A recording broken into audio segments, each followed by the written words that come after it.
May bakasyon ang Kim Pao. Paolo Avellino, nag-flex ng bagong camera.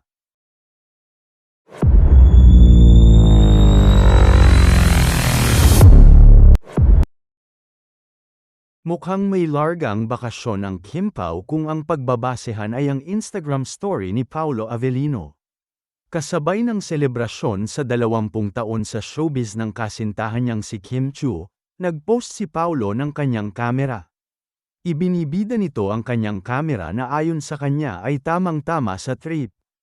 Aniya, light lens for this trip. Bagong-bago pa ang camera na may brand tag pa. Ito ay Nikon na may 40-halves lens.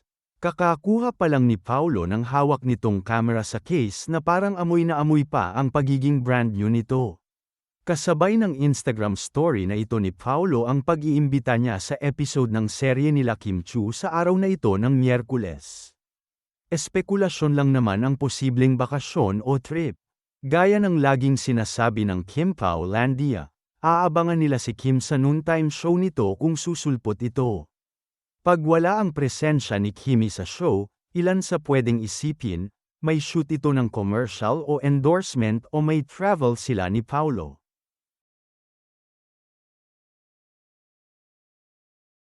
Samantala, nakuha sa dasal. Ito ang nilalaman ng emosyonal na pagbabalik-tanaw ni Kim Chiu sa kanyang dating buhay bago niya nakamit ang kung anuman ang meron siya ngayon.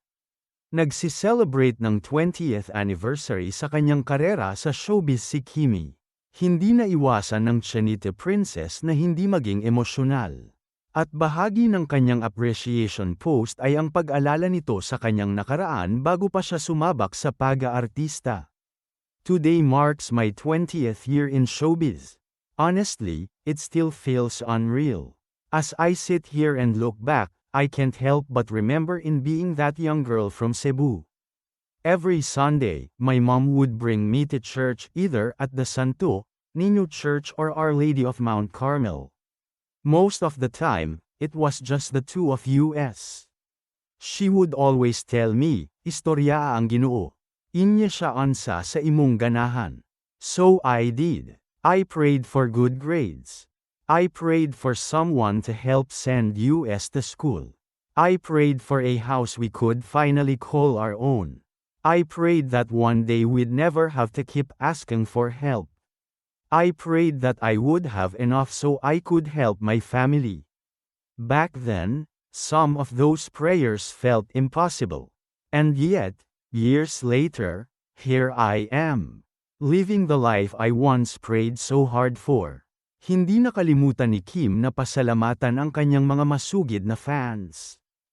To my solid supporters who have loved and supported me unconditionally for 2 decades, thank you.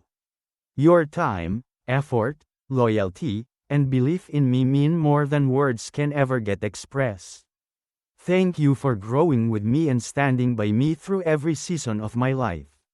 Nagpasalamat din si Kimi sa kanyang mother studio sa pagbibigay sa kanya ng tahanan. At higit sa lahat pinasalamatan ni Kim ang Diyos na nagbigay sa kanya ng lahat-lahat ng biyayang tinatamasa niya hanggang ngayon. Cheers to 20 years. And hopefully more and more.